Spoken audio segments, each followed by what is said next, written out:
নমস্কার বন্ধুরা, তোমরা সবাই কেমন আছো? আমি ভালো আছি। আজকে আমি গুঁড়া মাছ রান্না করে নেবো। আলু, বেগুন, পেঁয়াজ কলি আর পেঁয়াজ, কাঁচা লঙ্কা ফেলে রেখেছি। আর মাছের মধ্যে নুন হলুদ ভালো করে মাখিয়ে নেব।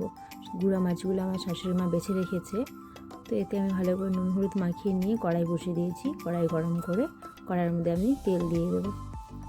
আর মাছটার মধ্যে হালকা আমি একটু হলুদ কম দিয়েছি, এখানে পরে আবার একটু হলুদ দিয়ে দিলেই হবে। আর কড়াইয়ে তেল গরম হয়ে এলে এইটা আমি আস্তে করে মাছগুলো ভেজে নিচ্ছি। তো সবগুলো মাছই আমি একবারে দিয়ে দিয়েছি। মাছগুলো এক পাশ হয়ে গেছে, আমি উল্টে দিচ্ছি মাছগুলো।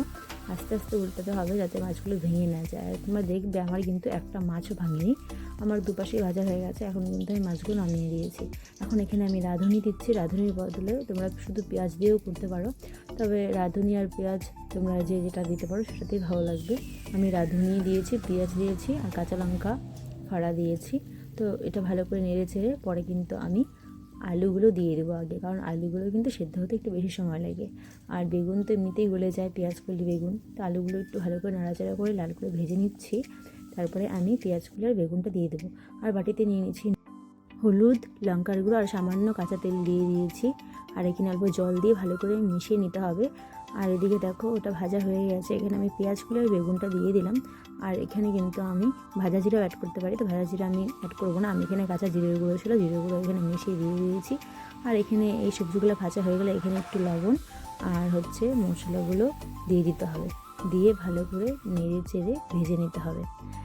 আর মশলাগুলো ভাজা হয়ে গেলে এতে আমি পরিমাণ মতন জল দিয়ে দেবো।